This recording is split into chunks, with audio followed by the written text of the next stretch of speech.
बिस्मिल्लाहिर्रहमानिर्रहीम। अस्सलाम वालेकुम दोस्तों, आऊं मोरे पहुतो आहियां इरफान अली बुगियो तव्हांजो पंहिंजो।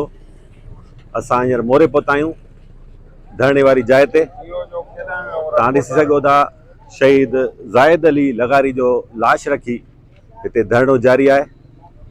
वॾे अंग में माण्हू हिते गॾु थी चुका आहिनि। के बि लगारी साहब ऐं कुझु ॿिया वकील बि हिते पहुता आहिनि, साणनि ॻाल्हियूं कंदा। ॾिसी सघो था त माण्हुनि जो तादाद वधी चुको आहे। कुझु मीडिया जी टीमूं बि हिते पहुतियूं आहिनि, पर इतला आहिनि त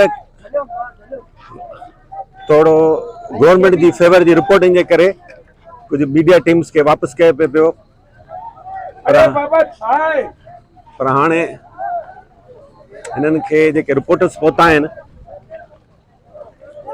उन्हनि ते बि माण्हू तमामु कावड़ियल नज़र अचनि था। के बि लगारी जेको वकील अॻवान आहे, डिस्ट्रिक्ट बार हैदराबाद जो अॻवान आहे, उहो हुननि खे सम्झाए रहियो आहे। मीडिया जी ॾिसो वन साइडेड रिपोर्टिंग जे करे हिते माण्हू केतिरा हिननि ते कावड़ियल आहिनि। न रुगो उर्दू मीडिया पर असांजी जेके सिंधी चैनल्स आहिनि उहे बि मुसलसल काल्ह खां हिन मामले ते वन साइडेड रिपोर्टिंग करे रहिया आहिनि। गवर्नमेंट जो मौक़िफ़ हलाए रहिया आहिनि, गवर्नमेंट जी फेवर जूं ख़बरूं हलाए रहिया आहिनि। त ज़ाहिर आहे हिते आउं ॿुधाए थो छॾियां, हिते जेके बि माण्हू मौजूदु आहिनि मीडिया ते सख़्तु कावड़ियल आहिनि।